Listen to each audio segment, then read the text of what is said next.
Buenas noches. Hoy, martes 27 de octubre, como ha sido la costumbre en los últimos compartires, seguiremos hablando sobre profecía y en particular sobre la venida del Señor Jesucristo. Hemos tomado el libro de Mateo, en el capítulo 24, nos hemos apoyado con otros libros que son concordantes, como el libro de Daniel, también el Apocalipsis de Juan, para mirar las concordancias e ir aclarando todos los aspectos relacionados con la venida de nuestro Señor Jesucristo. Sabemos que antes de que Él venga, así como Él lo dijo en el capítulo 24, habría un engaño. Por eso comienza Él diciendo: mirad que nadie os engañe, porque vendrán muchos en mi nombre, diciendo yo soy el Cristo, y a muchos engañará. De modo que el Señor comienza diciendo que aunque Él viene, antes de su aparición, otros vendrían diciendo que ellos eran el Cristo. Hemos comenzado teniendo como base un incidente que se dio en el templo de Jerusalén. En ese incidente el Señor Jesucristo habla con los escribas y con los fariseos y con los saduceos. Pues más que habla, les dice, no está conversando, sino que los está amonestando y les está prácticamente diciendo lo que habría de suceder con ellos por causa de haberle rechazado. Entonces allí vemos lo que el Señor Jesucristo dictamina sobre la ciudad de Jerusalén, una ciudad que es muy importante en la profecía, y muchas de las señales que el Señor deja están relacionadas con esta ciudad, en particular con Israel. Haciendo un resumen desde lo que hemos estado conversando desde el principio, decíamos que Él les había dicho que no quedaría piedra sobre piedra, que el templo, el cual ellos le señalaban, le mostraban, Él les decía, de acuerdo a la profecía, estaba confirmando a Daniel, no quedaría piedra sobre piedra, que el general romano Tito sitió a la ciudad de Jerusalén por 3 años y medio, y al final entró, y la consecuencia de esa entrada es que sus ejércitos, por tomar el oro, el templo estaba forrado de oro, lo incendiaron para sacar el oro, y como consecuencia, el oro, al quedarse impregnado en las piedras, pues destruyeron las piedras. Destruyeron el templo, destruyeron las piedras, no, quitaron las piedras, tomaron el oro y luego soltaron las piedras que se encuentran hoy en día como evidencia de lo que ocurrió hace cerca de 2000 años. Bueno, esa profecía entonces se cumplió en el año 70, más el Señor menciona que habría una tribulación o una gran tribulación. Y hemos mencionado que esa gran tribulación, que está relacionada con su venida y con la manifestación del anticristo, según muestran otras escrituras, como por ejemplo el apóstol Pablo indica que el Señor Jesucristo no vendría hasta que viniera la apostasía y se manifestara el hombre de pecado, el hijo de perdición. Está haciendo referencia al anticristo. Pablo confirma lo que Daniel dice en el capítulo 11. Vamos a leer un poquito. Hoy quisiera avanzar hacia el capítulo 25, pero antes mirar de lo que hemos estado hablando. Entonces, el verso 31 dice: y se levantarán de su parte, hablando del anticristo, y se levantarán de su parte tropas que profanarán el santuario y la fortaleza, y quitarán el continuo sacrificio, y pondrán la abominación desoladora. Con lisonjas seducirá a los violadores del pacto, mas el pueblo que conoce a su Dios se esforzará y actuará. Esto dice Daniel. Y Daniel no está hablando de Antíoco Epífanes, porque es algo que también ocurrió como un cumplimiento de esos que se van dando periódicamente como tipos que se repetirían una y otra vez. La ciudad de Jerusalén fue sitiada muchísimas veces, el templo, en este caso, en el sitio de la ciudad y la toma del templo por Antíoco Epífanes, sí se cumplió lo que al profeta Daniel se le estaba mostrando, que vendría un hombre perverso que quitaría o suspendería los sacrificios que eran normalmente en la mañana y en la tarde, y en su lugar pondría una abominación desoladora. Eso habría de cumplirse también al final del tiempo. ¿Por qué decimos que en el año 70 no se cumplió? Porque allí fue una destrucción. Allí no hubo una abominación desoladora, aunque la destrucción del templo trajo como consecuencia el que los sacrificios se suspendieran, que el mismo sacerdocio levítico se quedara prácticamente sin oficio, porque el oficio del sacerdocio dependía del templo, y al no existir templo, prácticamente el sacerdocio quedó sin empleo. Bueno, sin embargo, al final del tiempo, tal y como dice el apóstol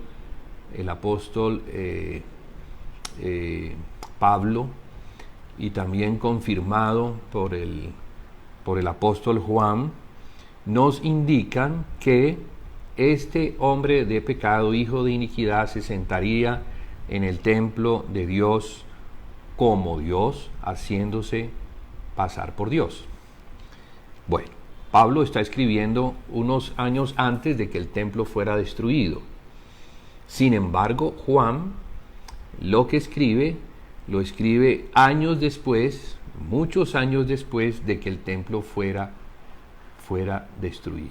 Entonces, de seguro que Pablo no estaba hablando de a eso que acontecería en el templo, en el segundo templo, construido por Zorobabel, y que el rey Herodes amplió la plazoleta, hizo algunos arreglos, adornos, etc.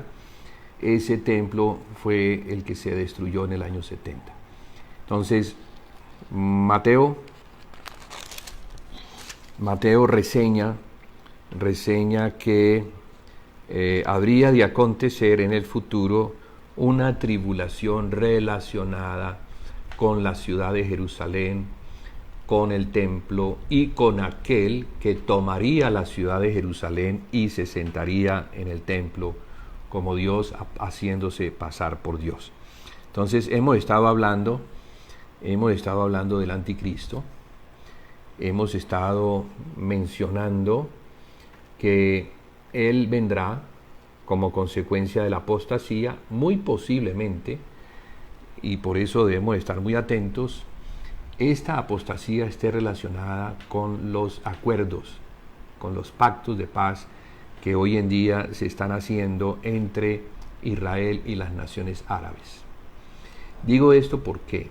Porque la única paz que las naciones podrían tener, la única paz, está relacionada con Dios mismo. Mientras que el pecado se mantenga en el corazón de los hombres, siempre va a haber guerras. Siempre se van a codiciar los unos a los otros, no se van a respetar. Es lo que vemos hoy en día en el Medio Oriente. Vemos que hay una pugna entre familiares, porque son los descendientes de Abraham, unos por la línea de Ismael y otros por la línea de Isaac. Abraham, como debemos saber, tuvo 2 hijos. Bueno, en realidad tuvo más hijos, porque después de que su esposa Sarai murió, pues él se volvió no a casar, sino que tuvo una concubina, y con esa concubina tuvo otros hijos que igual tienen una descendencia, y esos descendientes de Abraham todos terminaron habitando alrededor de la tierra de Canaán, que en el futuro se convertiría en la tierra de Israel. Entonces digo esto porque este es un asunto de reclamaciones. El problema que hay en el Medio Oriente, en particular con la tierra de Israel, es una reclamación de herencia, porque la herencia, naturalmente hablando, le corresponde al primogénito. El primogénito heredaba la herencia de su padre, y naturalmente hablando, Ismael fue el primogénito. Fue el primero que Abraham tuvo. No lo tuvo con Sara, lo tuvo con Agar, la esclava, y por eso el Señor le dice a Abraham que su hijo, ya le había dicho con anterioridad, que su hijo no sería un hijo de esclavitud. Abraham le había dicho, y esta parte es importante, que en vista de que él no tenía hijos, su herencia se la tendría que dejar al Damaseno. El Damaseno era su siervo, su esclavo. Entonces el Señor le dijo que no, que el hijo de Abraham no sería hijo de esclavos, no sería un hijo de esclavitud. Y con ello estaba fijando un patrón, porque en la alegoría que Pablo nos muestra, dice que los hijos de Agar son los que se encuentran bajo la ley. Los hijos de Agar representan el monte Sinaí, donde bajaron las tablas de la ley, más los hijos de Sara la libre son los que se encuentran bajo la gracia. Entonces, en esa analogía, Pablo nos muestra y nos revela algo interesante, y es que el hijo de Agar, Ismael, sería un hombre bajo la ley, que es lo que hoy en día vemos. Ellos, bajo la ley del Corán, que es la que ellos siguen, se encuentran prácticamente obligados a cumplir los dictámenes de esta ley que les exige o les obliga una aconductamiento que, según lo que ellos piensan o creen, es lo que les permite el ser salvos o ser aceptados por Dios. Pero ya sabemos que el hombre no se salva por el cumplimiento de la ley, sino que el hombre se salva por la gracia de Dios. Es porque Dios le concede al hombre el ser salvado de su condición de pecador. Y esa gracia únicamente se obtiene por medio de aquel que fue la propiciación por el pecado del hombre. Es su Hijo, el cual se encarnó en la persona de Jesús, llegando a ser el Hijo del Hombre, representando al hombre, y muriendo en la cruz en representación del hombre pecador para que se cumpliera la justicia de Dios. Entonces,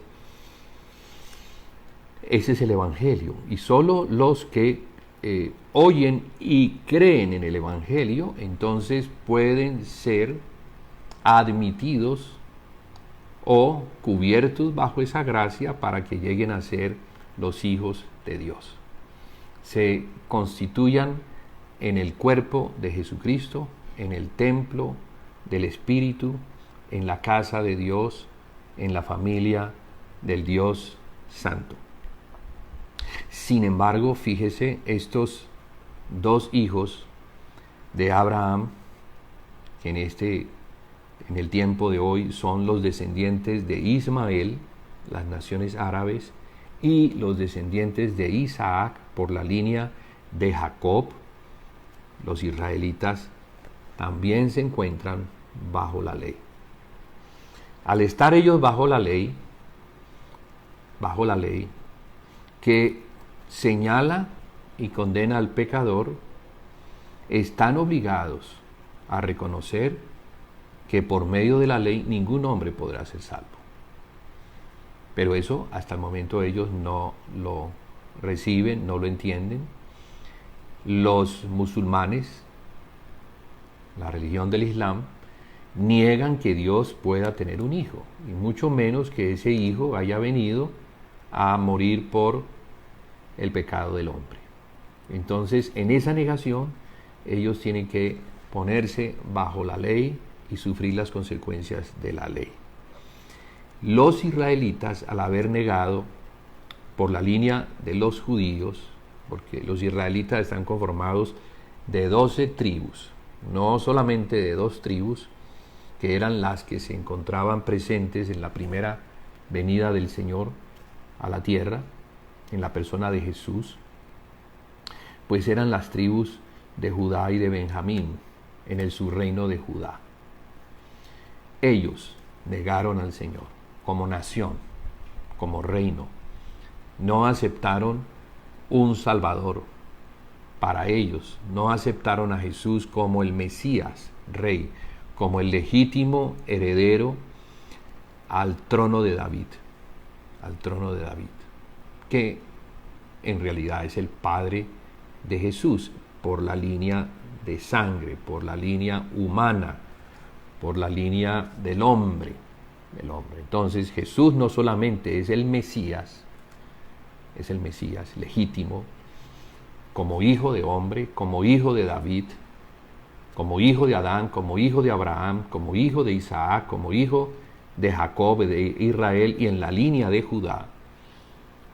Sí, él tiene el derecho legítimo, como descendiente de David, a ser el rey de Israel. Pero no lo aceptaron. Entonces, como no lo aceptaron, lo que va a ocurrir es que al final del tiempo ellos van a aceptar a otro que no viene enviado por Dios, no viene en el nombre de Dios, sino que viene en su propio nombre. Ese va a ser el engaño en el cual los israelitas en el tiempo futuro, que está muy cerca, van a caer. Entonces, esto es lo que enfrentamos hacia el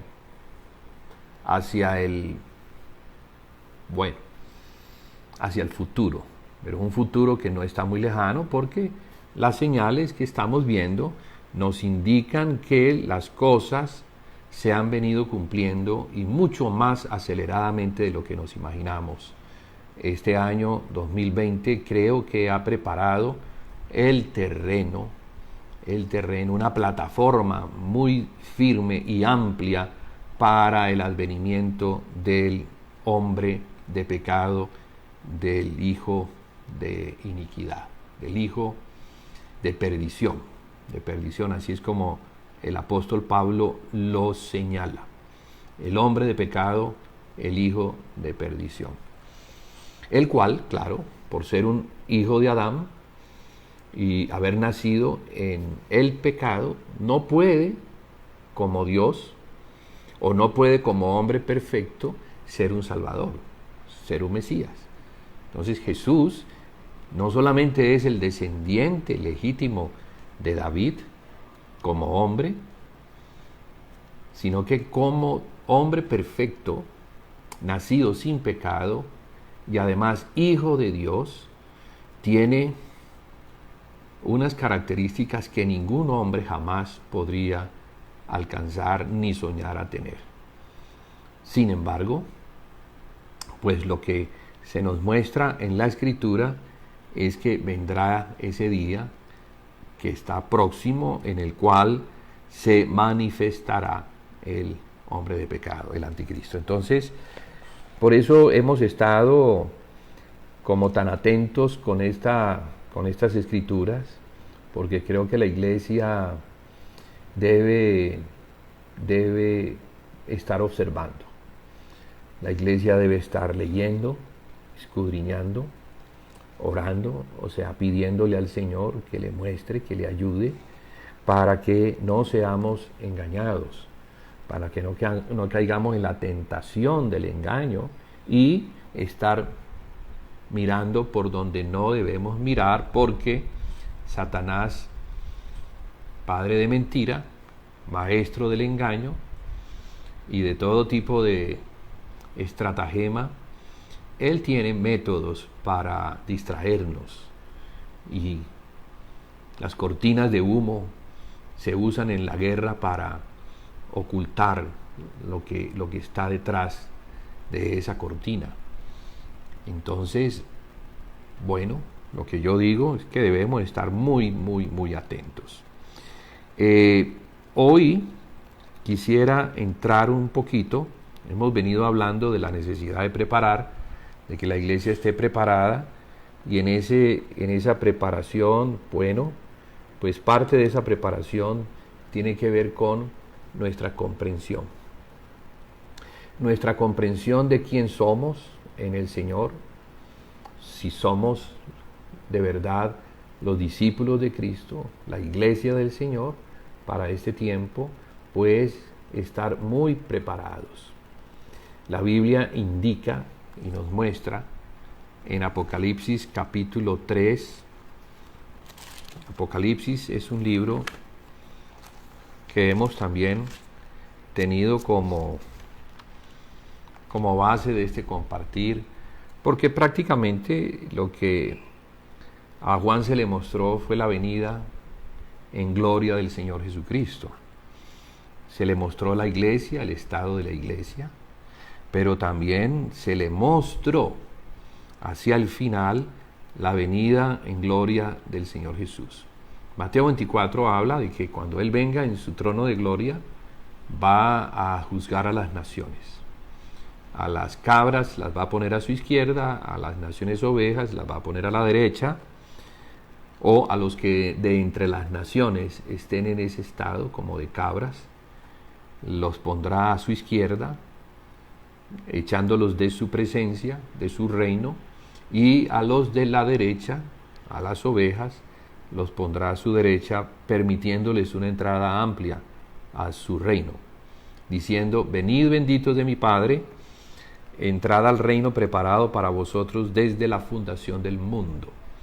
Entonces, esto fue preparado desde la fundación del mundo, no es algo que Dios vino a preparar después, sino que en su plan Dios ya tenía todo organizado para establecer su reino, para establecer su justicia, para establecer en la tierra a un rey santo que pudiera cumplir con todo lo que Dios le comisiona a ese hombre justo y santo.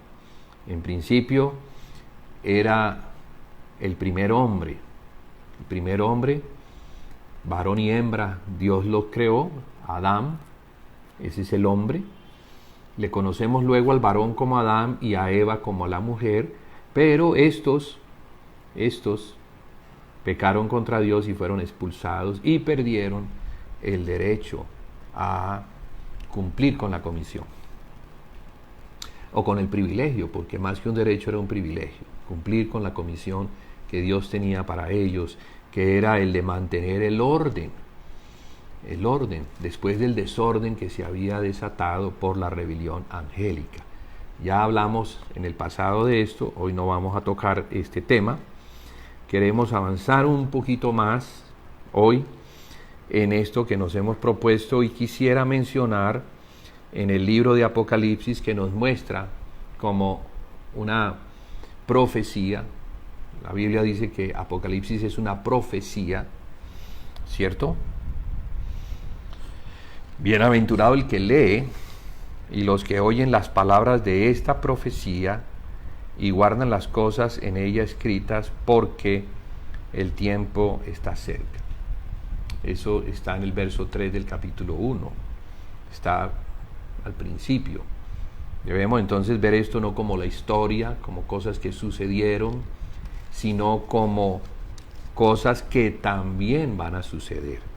Claro, las iglesias de Apocalipsis que se mencionan son iglesias históricas. Las cosas que estaban pasando sucedieron, pero el Señor las usa para mostrarnos en las formas, en las tipologías, en los comportamientos recurrentes que hay en el hombre y los movimientos espirituales que se dan, que esto volvería a suceder. Entonces, lo que vemos en las iglesias de Éfeso, de Esmirna, de Pérgamo, de Tiatira, de Sardis, de Filadelfia y de Laodicea, 7 iglesias, nos muestran patrones repetitivos, que como una escalera de caracol se irían repitiendo en ascenso hasta llegar a la plenitud. ¿Me explico? Sí, tenemos una primera etapa, y esa primera etapa es como el primer piso que va en ascenso hasta que completa el ciclo. Luego comienza un segundo piso y comienza a repetir los mismos patrones, pero va ascendiendo al segundo piso, y así sucesivamente hasta que se completa todo lo que el Señor ha escrito sobre las cosas que habrían de acontecer y que prepararían el terreno para la venida de su Hijo, para la venida de Jesucristo. Entonces, Apocalipsis, el centro de este libro, es el Cordero de Dios, el centro. Se nos muestra a Jesucristo, como aquel que fue inmolado, como aquel que en la cruz murió por el hombre, pero también como aquel que victoriosamente resucitó y está sentado en los lugares más altos del cielo a la diestra del Padre. De hecho, el capítulo 3 de Apocalipsis nos muestra que Él está sentado. Mire lo que dice: al que venciere, le daré que se siente conmigo en mi trono, así como yo he vencido y me he sentado con mi Padre en su trono. En su trono. Entonces hay un trono en los cielos, que es el trono más elevado. En ese trono es el trono de Dios, del Padre, de Jesucristo. Pero como el Señor venció, entonces se le ha permitido que se siente en el mismo trono del Padre, y al vencedor se le permitirá sentarse en el trono de Cristo. Así como Él se sentó en el trono del Padre, el vencedor se sentará en el trono de Cristo. Eso es muy precioso y una promesa muy grande, porque el Señor sabe que hay una guerra, y es una guerra que no es fácil, que no es muy fácil. La tentación es muy fuerte, y cada vez, en la medida en que avanza el tiempo y se acerca la venida del Señor, la tentación se hace más fuerte. O sea, es más difícil mantenerse en pie. Por eso es tan importante y tan necesario que la iglesia esté llena del Espíritu Santo, que la iglesia esté apercibida, que la iglesia esté en una comunión perfecta, primeramente con Dios Padre, lo cual le permite tener una comunión con su Hijo Jesucristo. Y en esa comunión, Jesucristo nos da de su Espíritu para que tengamos una comunión con Él. Porque la comunión es primeramente con el Padre, luego con el Hijo. Y con el Hijo por medio del Espíritu, pero al tener el Espíritu de Cristo, que es el que nos permite tener una comunión con Él, entonces vamos a tener comunión unos con otros. Y ahí es donde está la medida que va a probar si estamos realmente perseverando en eso en lo cual el Señor nos puso. Porque cuando estábamos separados sin Cristo, sin el Espíritu,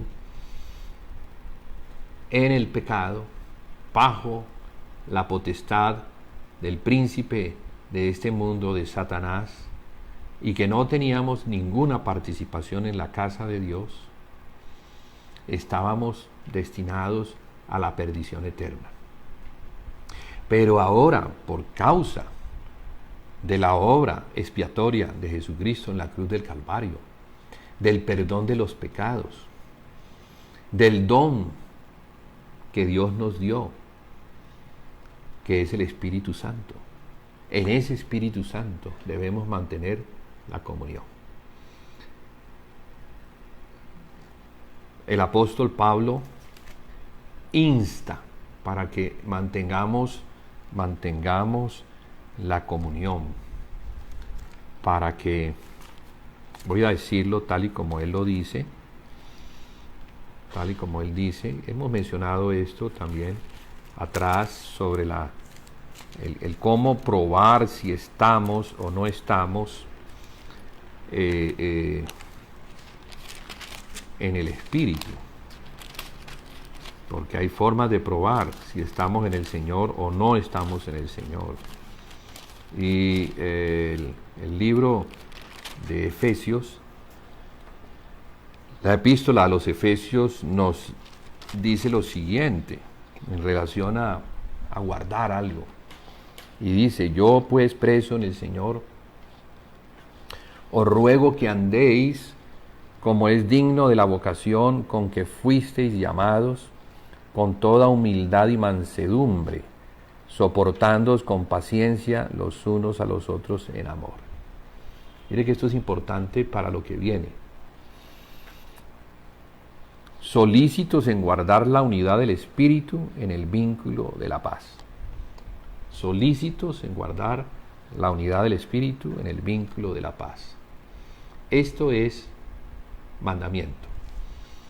Y debemos estar examinándonos si realmente estamos en esto, si estamos cumpliendo con esto que el Señor nos manda, a guardar la unidad del Espíritu. Esto habla de la comunión. La unidad del Espíritu es lo que tenemos. No es algo que hayamos comprado, que hayamos ganado, sino que es algo que se nos da por gracia. Después de haber sido perdonados, se nos da el Espíritu. Hemos sido regenerados, nuestro espíritu ha nacido a una vida para el Señor, para tener comunión con el Espíritu Santo de Dios. Y en esa comunión, en ese vínculo estrecho entre nuestro espíritu y el Espíritu de Dios, tenemos comunión con el Padre y con el Hijo. Pero también tenemos comunión con todos aquellos que tienen el mismo Espíritu, que es el Espíritu Santo, que es el Espíritu de Dios, que es el Espíritu de Cristo. Entonces, pues de nada sirve tener un gran conocimiento acerca de las cosas que van a suceder, incluso conocer el nombre del anticristo, saber cuándo nació, en dónde nació, qué está haciendo, porque pues somos curiosos, ¿no? Por naturaleza. Pero el Señor está más interesado en nuestro estado que en nuestro hacer, más en nuestro ser que en nuestro hacer. Y esto de guardar la unidad del Espíritu es definitivo porque es el comienzo Podríamos decir que es la plataforma o el primer peldaño que nos va a llevar en el ascenso hasta llegar a otra unidad, que es la unidad de la fe. ¿Sí? Jesucristo dice que es el que inicia y el que termina la fe. Él es el alfa y la omega, el principio y el fin. Él es el que nos da para creer lo primero y nos sigue dando, en la medida en que vamos avanzando, nos sigue dando de su fe para crecer hasta llegar al conocimiento de Él. Dice, hasta que lleguemos a la unidad de la fe y del conocimiento del Hijo de Dios. No dice el Hijo del Hombre, ahora menciona el Hijo de Dios. Ya es algo mucho más elevado, algo que es celestial, algo que tiene que ver con lo espiritual. Claro, el Hijo del Hombre también tenía espíritu, pero ahora el Hijo del Hombre ha resucitado y ahora se presenta como el Hijo de Dios. Como el Hijo de Dios. Sí, es el Cordero que fue inmolado, pero es el Hijo de Dios. Y como Dios, como Hijo de Dios, nos conecta con el Padre. Esa es la ganancia que obtuvo el hombre, si se le puede llamar así, por el haber recibido el perdón de pecados. El perdón de pecados no se podía dar simplemente porque Dios lo decretara así, porque Dios es bueno y Dios decide, bueno, vamos a perdonar al hombre.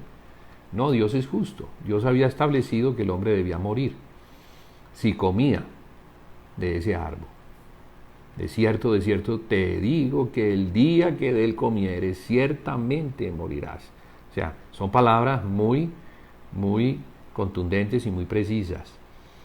Dios está estableciendo su ley y su ley se cumple porque Él es justo y cumple todo lo que en su ley establece para la vida de sus criaturas.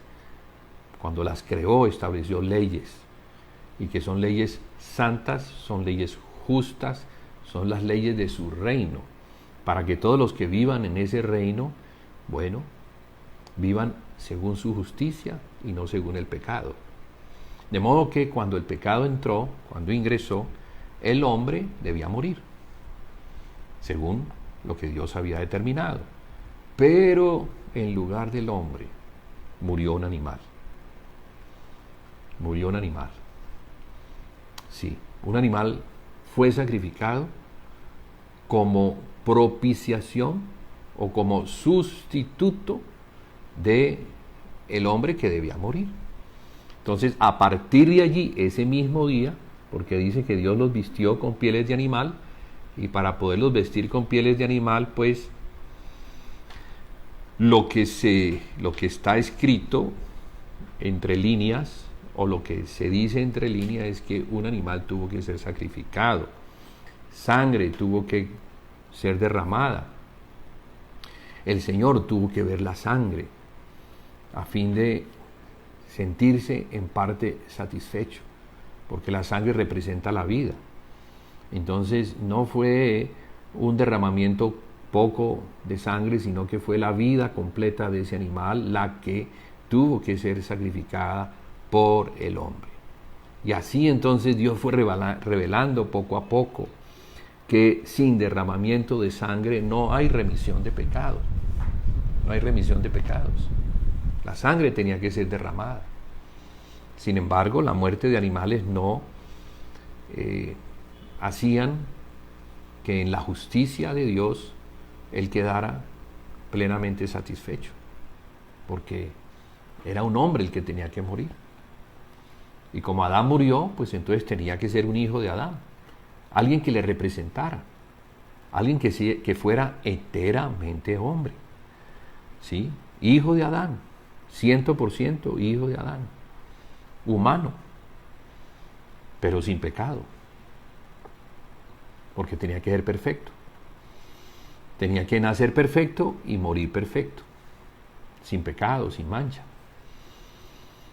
¿Y eso cómo? Será prácticamente imposible. Todos los hijos de Adán nacen con la mácula del pecado. La semilla del pecado ha sido inoculada en el hombre.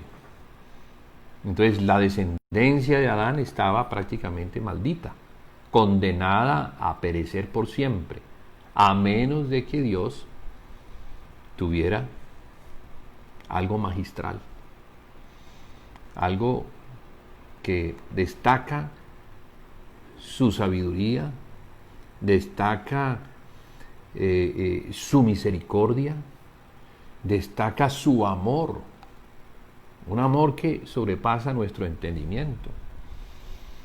Y es que su Hijo estuvo dispuesto a hacer el sacrificio perfecto, pero para eso tendría que hacerse hombre. Y fue lo que ocurrió. Su Hijo, sí, se hizo hombre, pero no llegó a la tierra como si apareciera, como se ve en esas películas, ¿no? De Terminator, que aparece de pronto alguien. No, llegó a la tierra de la manera como nacen los hombres. Fue engendrado en una mujer judía, en una israelita, de pura sangre israelita, en una mujer descendiente del linaje de David, para que el hijo de esa mujer fuera el legítimo heredero al trono de David.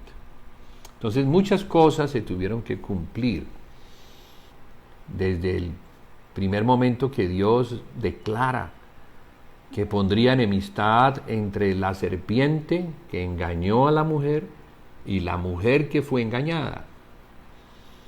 Dios iba a hacer algo que dejaría a la serpiente totalmente humillada. La serpiente engañó a la mujer y al engañar a la mujer prácticamente se montó en la posición del hombre. Pero mire lo que Dios hace. Dios le dice a la serpiente que iba a poner enemistad entre ellos dos y que también pondría enemistad entre la simiente de la serpiente y la simiente de la mujer. Allí tenemos una descendencia, allí tenemos dos que algún día se enfrentarían y uno saldría vencedor. Por eso Dios dice desde el principio, el mismo día que el hombre peca, Dios le dice a la serpiente que la simiente de la mujer pondría su cabeza bajo sus pies. O sea, está hablando de derrotarla.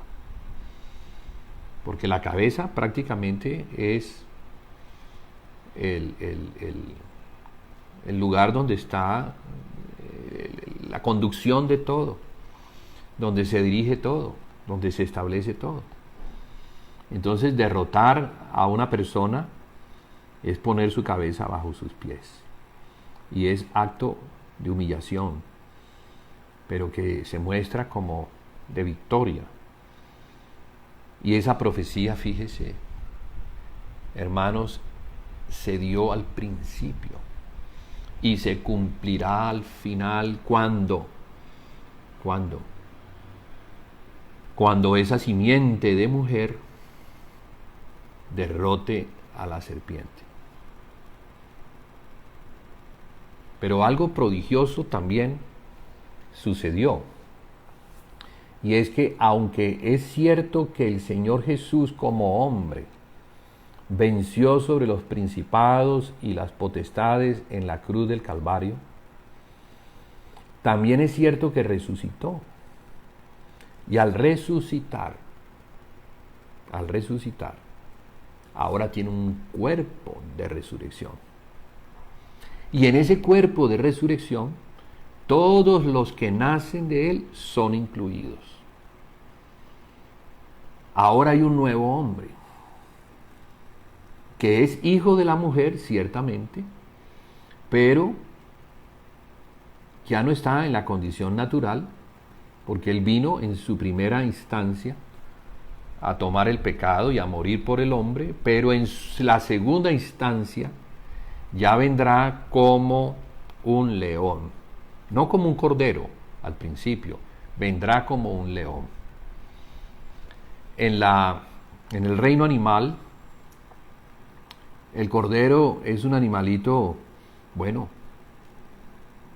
muy frágil, muy débil, que debe ser cuidado por un pastor.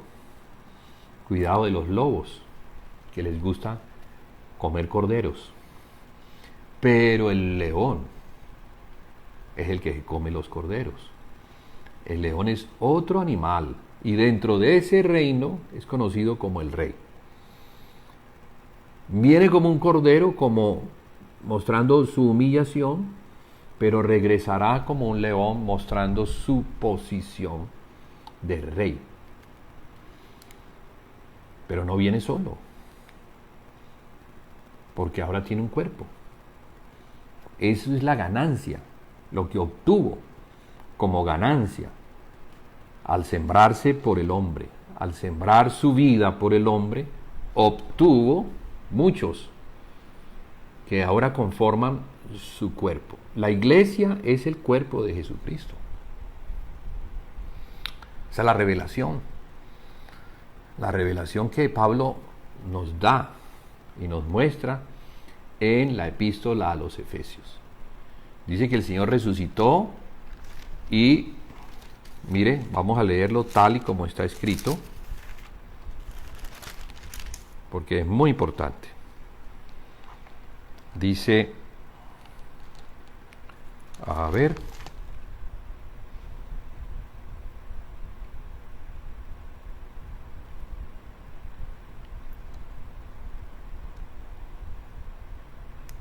la cual operó en Cristo, hablando de la supereminente grandeza de su poder, para con nosotros los que creemos, según la operación del poder de su fuerza, está hablando del Espíritu, la cual, o sea, esa fuerza, operó en Cristo, resucitándole de los muertos y sentándole a su diestra.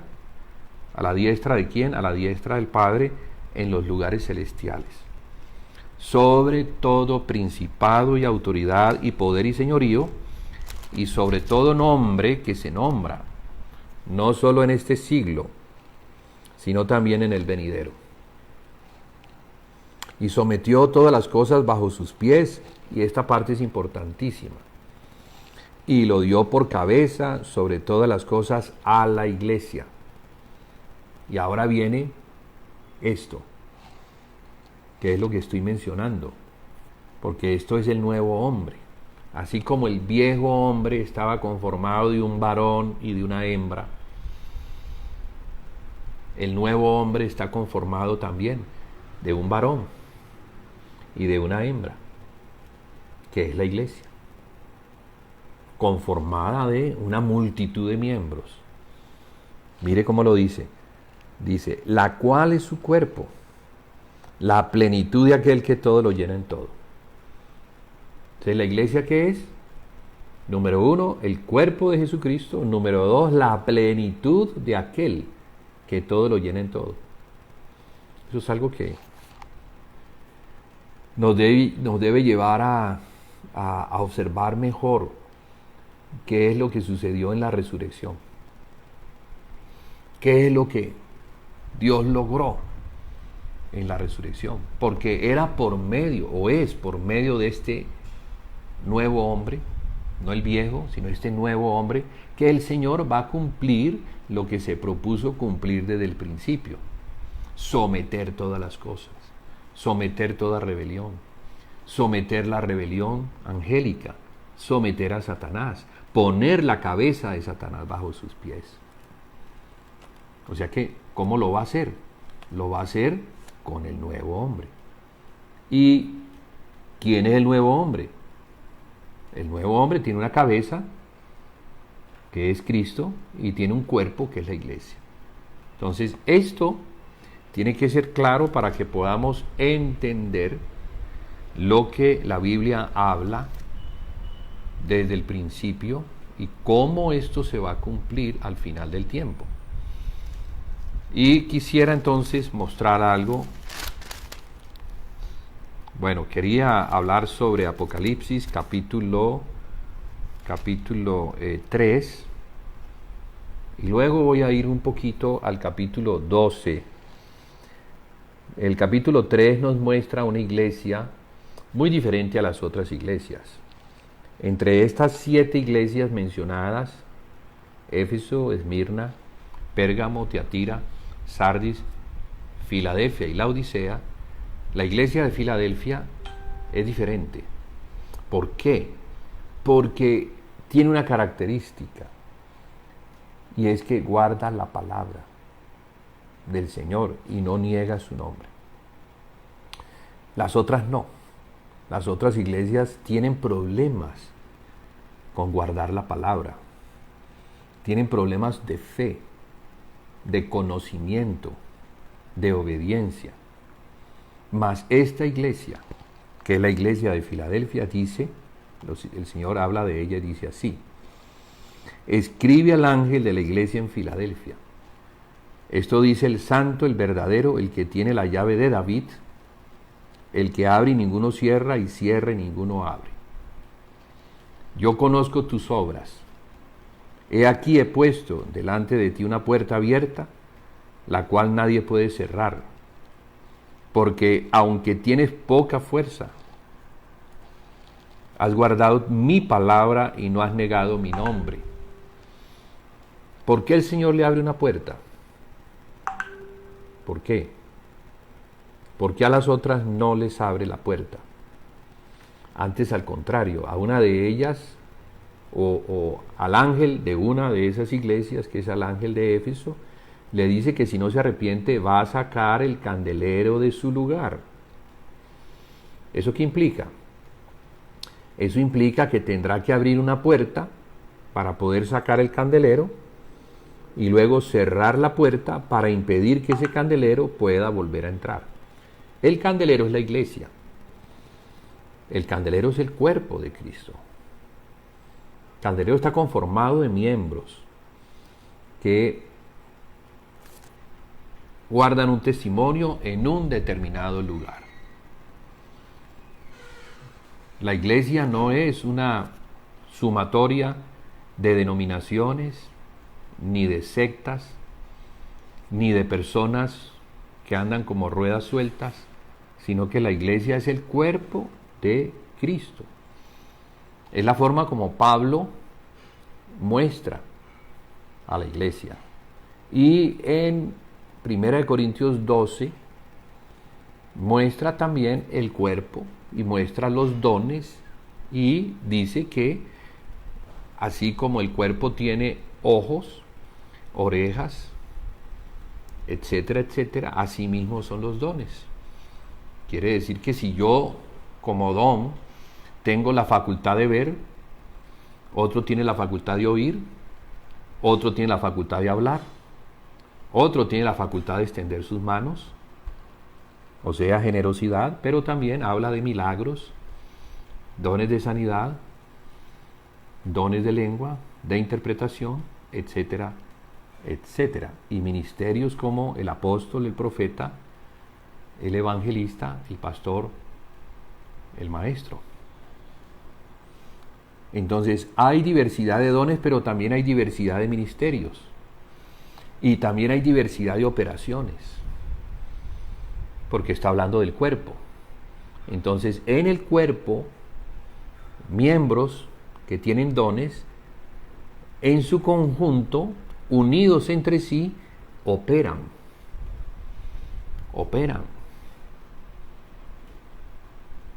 en colaboración al Espíritu que les fue dado para servir a Dios por medio de Jesucristo. Entonces estamos hablando del nuevo hombre. Ese nuevo hombre es Cristo la cabeza, la iglesia su cuerpo. Y si no nos vemos entonces como el cuerpo y no nos vemos como miembros unidos los unos a los otros, según la actividad propia que tenemos, unidos por coyunturas, así como el cuerpo tiene coyunturas para ayudarle a los miembros a funcionar, asimismo es Cristo. asimismo el cuerpo de Cristo, asimismo nosotros en el cuerpo. Entonces es muy importante esto para que Dios pueda obtener algo que logró por medio de Cristo en la cruz del Calvario. ¿Y qué es lo que quiere obtener Dios? Quiere obtener un hombre perfecto, que pueda derrotar la rebelión. Porque hay una rebelión, y esa rebelión se manifiesta, y hoy en día la vemos, y debe ser derrotada, y va a ser derrotada por medio del nuevo hombre. El viejo hombre no, el viejo hombre fue descalificado para eso. El viejo hombre en la cruz murió, porque fue Jesús el que tomó en su humanidad el pecado del hombre y llevó ese pecado a cuestas, y sin ser pecador se hizo como un pecador para que la ira de Dios cayera sobre el pecado y eliminara de sus ojos o quitara de sus ojos la vista del pecado. Entonces, en la cruz, la muerte, con la muerte de Cristo murió. En la cruz, el pecado que lleva a la muerte también murió. Por eso Juan el Bautista decía de Cristo que Él es el Cordero de Dios que quita el pecado del mundo. Porque Él no venía a taparlo ni a esconderlo, sino que venía a quitarlo de la vista de Dios. Ya entonces no hay condenación para los que están en Cristo. Los que han sido puestos en Cristo, en su cuerpo, hacen parte de la iglesia, pero viven la iglesia conforme al orden de Dios, porque hay un orden para esto. No vivimos la iglesia como nos la han enseñado, como nos parece. Así no es. Porque hubo una degradación, que es la que vemos en las cartas escritas a los ángeles de las 7 iglesias. Esa es una profecía, y es la profecía de la iglesia a lo largo del tiempo, desde el tiempo de los apóstoles, la iglesia de Éfeso, hasta el tiempo de la venida del Señor Jesús, el estado en que la mayoría de la cristiandad se va a encontrar en la iglesia de la Odisea, que es la última de las iglesias. Entonces, ese orden no es un asunto que quedó allí por suerte, sino que ese orden está determinado como una senda profética, cosas que habrían de suceder primero y que darían paso para las cosas que habrían de suceder después, y que darían paso para las que habrían de suceder después, y así hasta el final. Por eso lo que vemos es que la iglesia estaba en un lugar alto al principio. Recuerda de dónde has caído, le dice el Señor al ángel de la iglesia de Éfeso. Recuerda de dónde has caído. Porque según el libro, según la epístola a los Efesios, ¿en dónde se encontraba el hombre que había sido redimido? Se encontraba en los lugares celestiales. Miremoslo. Miremos lo que dice la revelación que el Espíritu le da al apóstol Pablo. En el capítulo 2 de la epístola a los Efesios dice: y Él os dio, hablando de la iglesia. Voy a leer el 23 y luego voy a seguir aquí para que tengamos la cosmovisión, no tengamos un corte que no nos permita entender de dónde es que viene. Entonces el 23 dice, voy desde el 22. Y sometió todas las cosas bajo sus pies, y lo dio por cabeza sobre todas las cosas a la iglesia, la cual es su cuerpo, la plenitud de aquel que todo lo llena en todo. Y después continúa. Y Él, hablando de la iglesia, hablando de los que estamos ahora en Cristo, salvados por gracia, no salvados por obras, no porque somos muy buenos o porque nos hemos bautizado o porque hacemos obras buenas. No, el hombre no se salva de esa forma. El hombre es un pecador. El hombre nace pecador y si no es perdonado y no se le da el Espíritu, el hombre se condena. No hay salida para el hombre que nace de Adán. La única salida para el hombre que nace de Adán es que se encuentre un día con el Evangelio, oiga el Evangelio y lo crea y reciba. Según el Evangelio, reciba la salvación que procede por gracia, procede de Cristo, procede por lo que Él hizo en la cruz del Calvario. Entonces, fíjese, hablando de esa salvación que es por gracia, y Él os dio vida a vosotros cuando estabais muertos en vuestros delitos y pecados. ¿Cómo estábamos? Muertos en delitos y pecados. Bueno, alguno dirá, pero ¿cómo así? Pero si yo estoy vivo. ¿Estás vivo? Sí. Porque hay 3 clases de vida que la Biblia registra. La vida Zoe, que es la vida del espíritu, la vida psique, que es la vida del alma, y la vida bios, que es la vida biológica o natural. Entonces tenemos una vida biológica que es equivalente a la vida que tienen los animales o las plantas, pero a diferencia de los animales tenemos una psique que nos hace diferente a ellos. Fuimos creados para ser señores de los animales, para enseñorearnos de la creación. Por eso es que el hombre puede dominar a un animal, por la psique que tiene. Pero la vida Zoe, que es la vida del espíritu, esa es la que el hombre perdió cuando pecó. Cuando pecó, Dios se separa del pecador y ya no le da su vida. Por eso es que el hombre muere instantáneamente. En el momento en que el hombre peca, en ese instante Dios se separa del hombre, espiritualmente hablando digo, y el hombre muere. Ya muere. Ya la muerte hace relación a la separación de la fuente de la vida, que le da vida a algo que está conectado a él. Por ejemplo, si cortamos una rama de un árbol, el árbol sigue vivo, pero la rama, al ser cortada, al ser separada de la fuente que le lleva la vida, la savia, entonces muere. Instantáneamente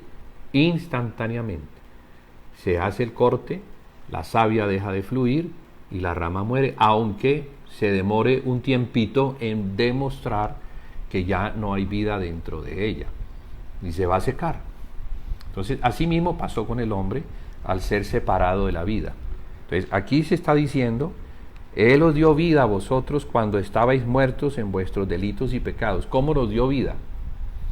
Al oír el Evangelio, al aceptar por fe que Jesús murió en la cruz para perdonar mi pecado, y lo acepto a Él como mi Salvador, y lo hago mi Señor, entonces se cumple la palabra de Dios. ¿Y qué dice la palabra de Dios? Que nos perdona. Y no solamente nos perdona, sino que nos da su Espíritu.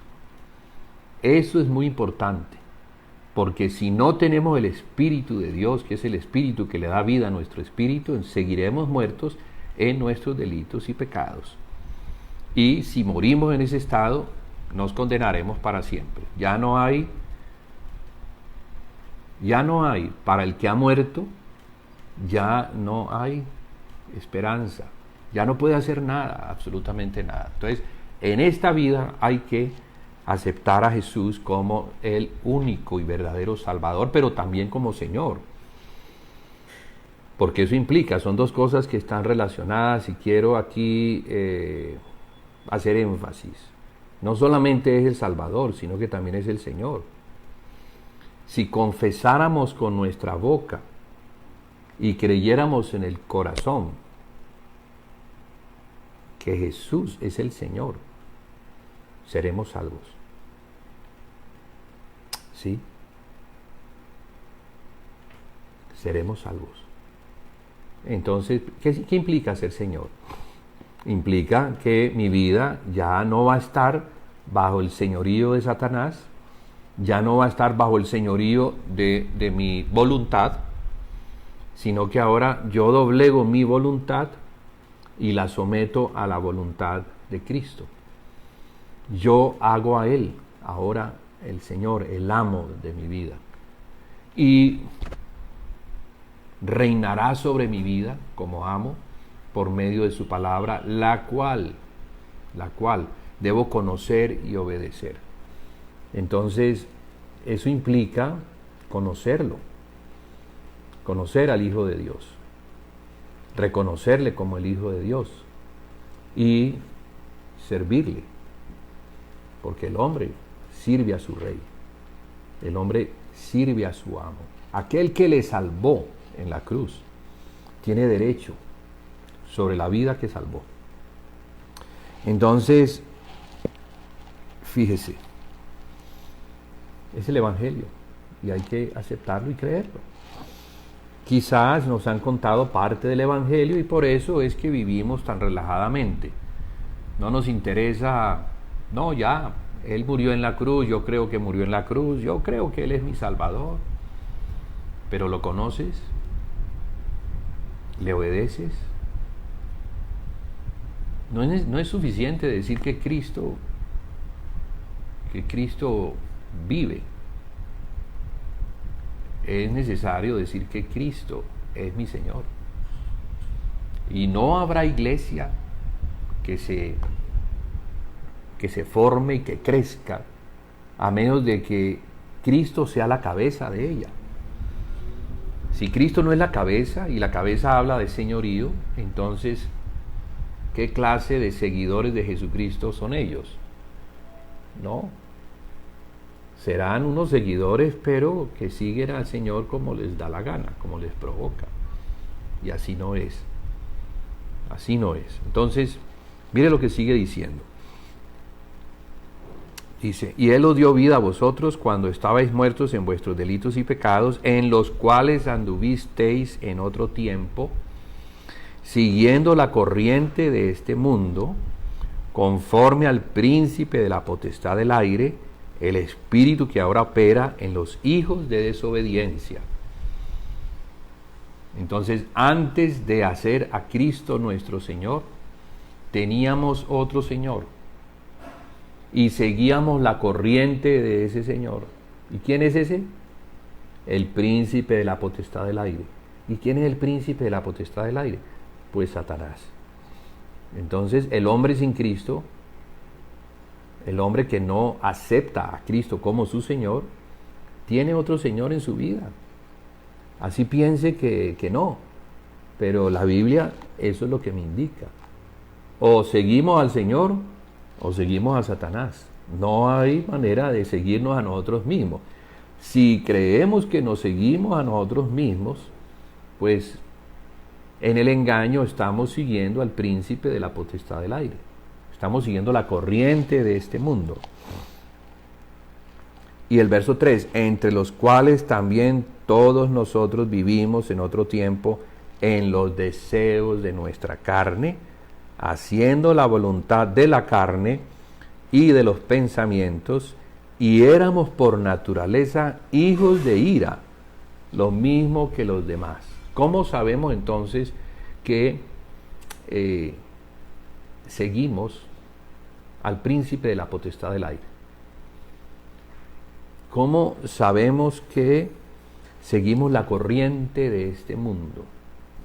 Pues aquí la Biblia nos muestra que es cuando seguimos los deseos de nuestra carne.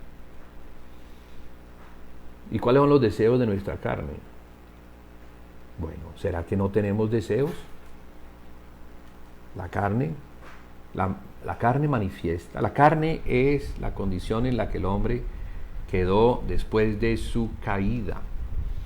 Cuando el hombre cae y se separa de Dios y pierde el espíritu que debe gobernar al hombre, para que el hombre no ande a la deriva, para que el hombre no ande sujeto a su propia vida, a lo que cree, a lo que piensa, a lo que desea, sino que sea gobernado por un espíritu superior que sea santo y verdadero, o sea, el Espíritu de Dios, y no el espíritu de este mundo, el espíritu de la potestad del aire, Satanás, que se mueve y se manifiesta en los deseos de la carne y de los pensamientos.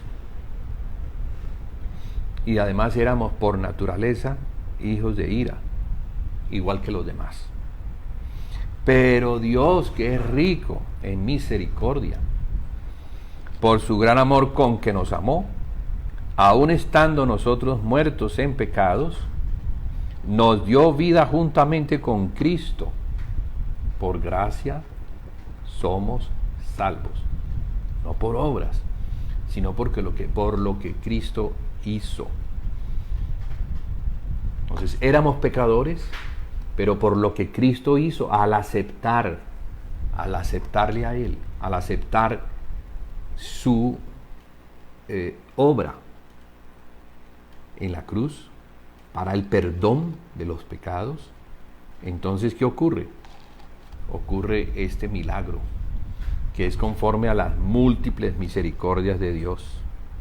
Nos dio vida juntamente con Cristo. Y juntamente con Él nos resucitó y asimismo nos hizo sentar en los lugares celestiales con Cristo Jesús. Mire esto. Estábamos muertos en delitos y pecados. ¿De dónde venían los delitos y los pecados? De una cadena de iniquidad que suma todo lo que el hombre ha hecho desde el momento en que cayó, desde el momento en que Adán cayó. Suma los pecados de él, los pecados de sus hijos, los pecados de sus nietos, los pecados de sus bisnietos, tataranietos, toda su descendencia hasta el día de hoy. Eso es mucho. Pero todo eso que el Señor cargó en la cruz, lo cargó en sí mismo y lo puso sobre la cruz, o lo puso en la cruz como madero y como señal de que un árbol tuvo que ser cortado para que en ese árbol fuera crucificado el hombre pecador.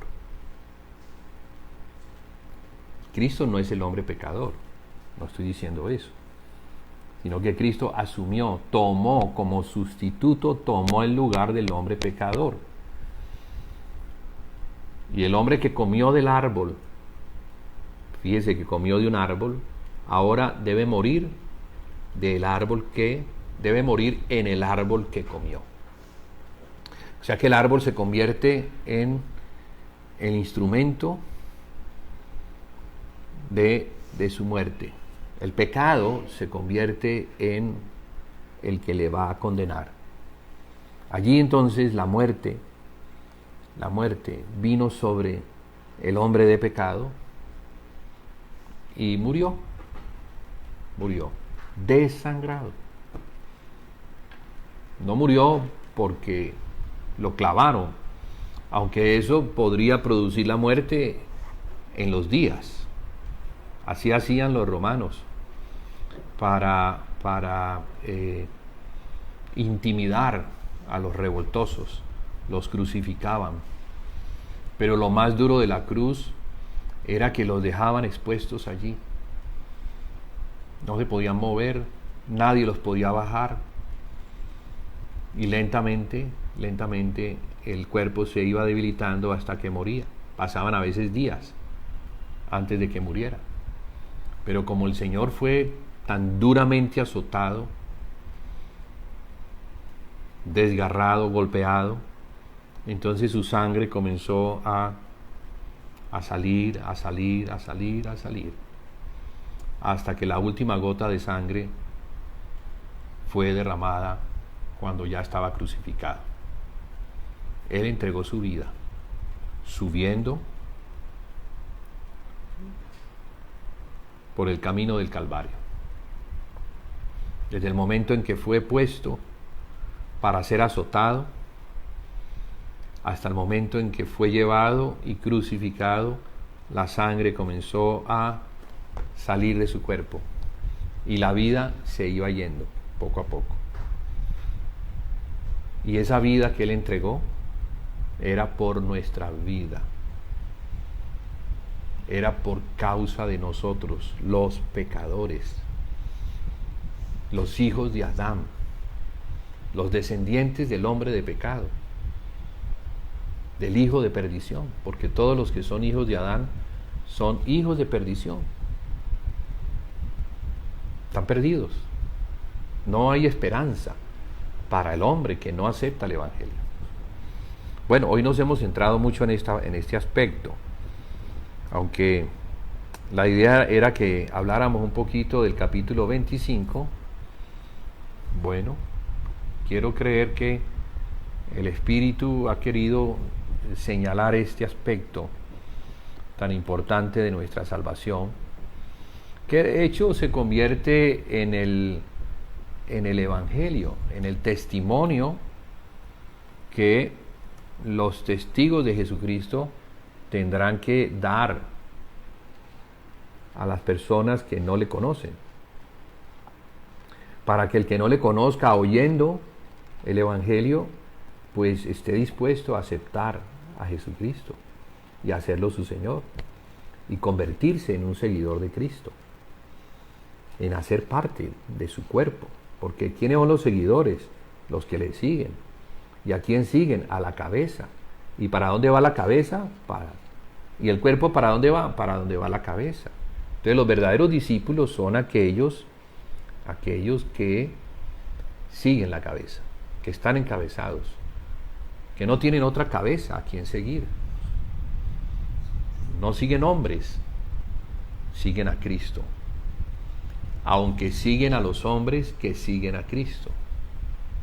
Eso es importante, porque a veces también como que nos vamos al extremo diciendo, no, yo no sigo ningún hombre, yo no sigo sino a Cristo. Pero la Biblia nos muestra que el Señor constituye hombres, y a esos hombres hay que oírlos, y si son ejemplo, pues entonces seguirlos como ellos siguen a Cristo, por el ejemplo que dan. ¿Acaso Pablo no decía eso? Sed imitadores de mí como yo de Cristo. Entonces Pablo se ponía como ejemplo. Sí, que seamos entonces ejemplos, que los hombres puedan seguir, que los hombres puedan ver en nosotros la determinación, la fe, la perseverancia, el mantenernos firmes, siguiendo al Señor. No somos perfectos, somos vasos de barro, eso es así. Y si alguien quiere vernos, pues mirará el barro, pero el barro simplemente es el portador de la gloria. Nosotros somos candeleros que portamos la gloria de Dios. La gloria de Dios es la luz que ilumina a todo hombre, y la iglesia debe ser eso, debe ser luz, que alumbre mostrando a Cristo. ¿Sí? Entonces señalo que juntamente con Él nos resucitó, verso 6 del capítulo 2 de la epístola a los Efesios, y asimismo nos hizo sentar en los lugares celestiales con Cristo Jesús, para mostrar en los siglos venideros las abundantes riquezas de su gracia en su bondad para con nosotros en Cristo Jesús. Y estos dos versos que siguen son muy importantes, porque por gracia sois salvos por medio de la fe. Y esto, o sea, esa gracia no procede, no es de nosotros. Esa gracia procede de Dios, es lo que Dios da, lo que Dios hace por nosotros, por medio de Jesucristo. Entonces dice, no por obras, para que nadie se gloríe, no por obras.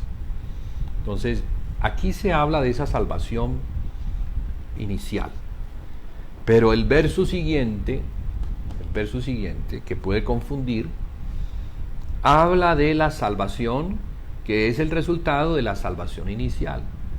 La salvación inicial provee para nosotros perdón de pecados y el Espíritu Santo. Y ya en ese estado, entonces, el verso 10 dice lo que debemos hacer. Porque somos hechura suya, creados en Cristo Jesús para buenas obras, las cuales Dios preparó de antemano para que anduviésemos en ellas. Entonces, hablando del Espíritu, que se encontraba muerto en delitos y pecados, necesitamos el perdón de pecados que opera en la cruz del Calvario. Una vez se nos perdonan los pecados y se nos da el Espíritu Santo, entonces Dios espera que ahora sí obremos. Pero vamos a orar ¿cómo? Vamos a orar en el que vive en nosotros, o sea, en Cristo. ¿Sí? Porque somos hechura suya, creados en Cristo Jesús para buenas obras. O sea que si no estamos en Él, si no estamos en Cristo, si no hemos nacido de nuevo a la vida del Espíritu, no podremos hacer las buenas obras que Dios preparó de antemano para que anduviésemos en ellas. ¿Y esas obras cuáles son? ¿Cuáles serían esas obras que el Señor menciona al ángel de la iglesia de Éfeso y a todas las demás iglesias? Yo conozco tus obras. Así comienza el Señor su examen a las iglesias, ¿cierto? A la iglesia al ángel de la iglesia de Éfeso le dice: yo conozco tus obras y tu arduo trabajo y paciencia. A la iglesia de Esmirna le dice: yo conozco tus obras y tu tribulación y tu pobreza. A la iglesia de Pérgamo le dice: yo conozco tus obras y dónde moras, donde está el trono de Satanás. A la iglesia de Tiatira le dice: yo conozco tus obras y amor y fe y servicio y tu paciencia, y que tus obras postreras son más que las primeras. Pero tengo unas pocas cosas contra ti, que toleras que esa mujer Isabel, que se dice profetiza, enseñe y seduzca a mis siervos a fornicar y a comer cosas sacrificadas a los ídolos. O sea, eso hace parte de las obras. A la iglesia de Sardis le dice: yo conozco tus obras, que tienes nombre de que vives y estás muerto. A la iglesia de Filadelfia: yo conozco tus obras. He aquí, he puesto delante de ti una puerta abierta, la cual nadie puede cerrar, porque aunque tienes poca fuerza, has guardado mi palabra y no has negado mi nombre. Mire la diferencia. Mire la diferencia. Esta iglesia, o sea, el Señor le señala sus obras y le dice que tiene poca fuerza, pero ha hecho algo, que ha guardado su palabra y no ha negado su nombre. En otras palabras, lo que está diciendo es que esta iglesia no obra en su fuerza, sino que obra en el poder de Dios, en el poder de Cristo. Cree en la palabra, confía en la palabra. Reconoce que Él es débil, reconoce que no tiene fuerza, pero reconoce que la fuerza procede de aquel que sí la tiene. Entonces, esta es una iglesia de fe, es una iglesia que puede avanzar, que puede ser escogida de entre las iglesias como modelo para que sea en el tiempo del anticristo, porque hacia allá yo voy, como los testigos que prediquen ese evangelio, que no solamente habla de que Jesucristo murió, sino que también nos insta a entregar nuestras vidas por Él. Entonces el evangelio no solamente es, Él murió, pero ahora es el Señor y me manda a que le siga por donde quiera que Él va. O sea, a que sea su cuerpo, a que le obedezca y a que esté dispuesto a morir por su causa. Entonces el verdadero testigo es aquel que guarda las palabras de Jesucristo.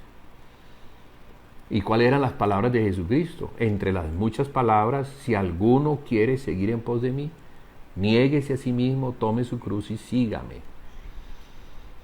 Porque el que quiera salvar su vida la perderá. Pero el que pierda su vida por mi causa, ese la ganará. Entonces, ¿de qué vida está hablando? No está hablando de la vida del espíritu. Está hablando de la vida del alma.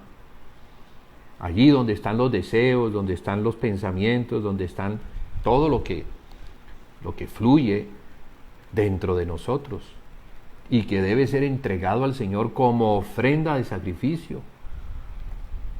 Es nuestra adoración hoy en día. La adoración a Dios es entregarle al Señor nuestro ser. Entregarle. O sea, ese es el culto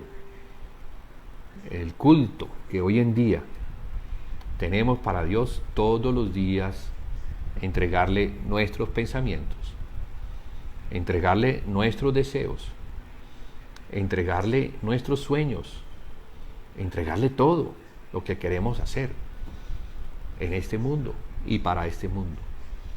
Pero reconocemos que el reino del Señor no es de este mundo.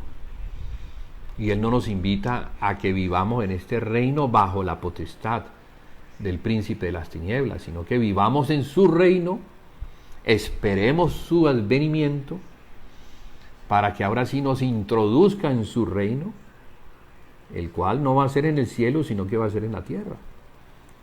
Entonces Él viene, y viene a reinar, y reinará con aquellos que se negaron a reinar ahora, se negaron a creerle a Satanás la oferta que les hace o que nos hace a todos como parte de su engaño, la misma que le hizo a Jesús: si te postras y me adoras, yo te daré los reinos de este mundo, porque a mí me han sido dados. Y Él continúa: aunque ahora el Señor tiene toda autoridad en el cielo y en la tierra, a Satanás lo han dejado suelto. Entonces Satanás, aunque ya no tiene los derechos, porque los perdió, los tiene el Señor Jesús, Él obra por medio del engaño y por medio de la mentira. Y trabaja, porque tiene poder. Entonces nos engaña, y en ese engaño nos hace creer que si le servimos, entonces Él nos va a dar. Y resulta que da. Pero no porque tenga Él la autoridad ni el poder, sino porque se le ha concedido. Se le ha concedido. Es por concesión. Porque el Señor es el que está sobre todo principado y sobre toda autoridad. Y sobre todo nombre que se nombra en este siglo y en el venidero. De modo que debemos seguir al Señor, debemos creer en el Señor, debemos tener la fe consistente, permanente y firme, de mantenernos fieles al Señor, allí donde el Señor nos ponga, servirle a Él, no importa, servirle a Él. Él es el Señor, Él es el que reina, y cuando venga se dirá que Él es el Rey de Reyes y el Señor de Señores, porque no hay otro. Él es el que reina sobre todos los reyes de la tierra, y Él es el Señor de todos los señores de la tierra. Amén. Bueno, entonces quería avanzar un poquito más, pero creo que por razones de la hora voy a tener que suspender allí.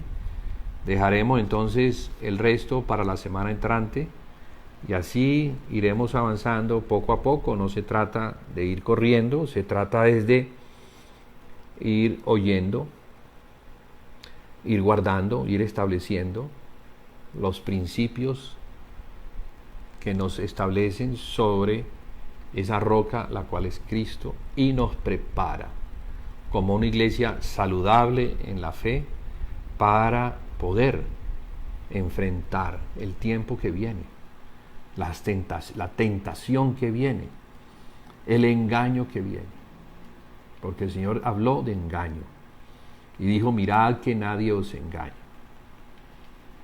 Y en la medida en que se acerca más su venida, pues más engaño hay. ¿Cómo entonces saber si estamos o no estamos bajo el engaño?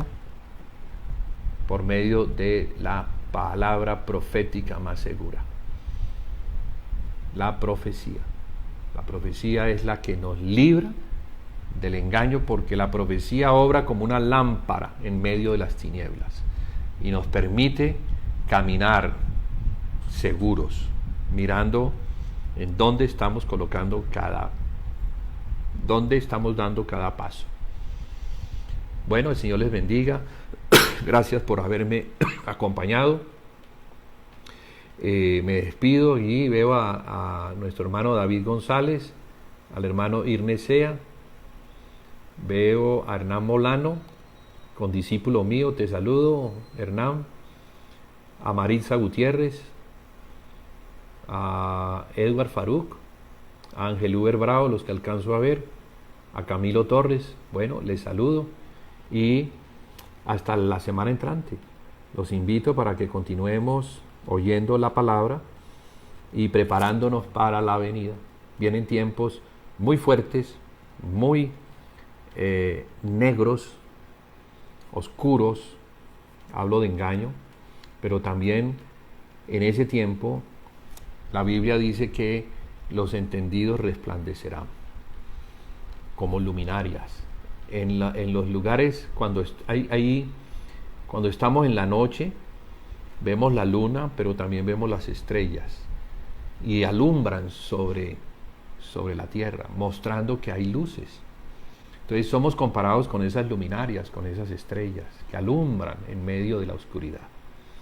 Muy bien, entonces que así sea. Ese es el deseo de Dios, que seamos luces, que seamos la luz del mundo y no que andemos en las tinieblas. El Señor les ayude en todo y les guarde en paz para la venida del Señor Jesucristo.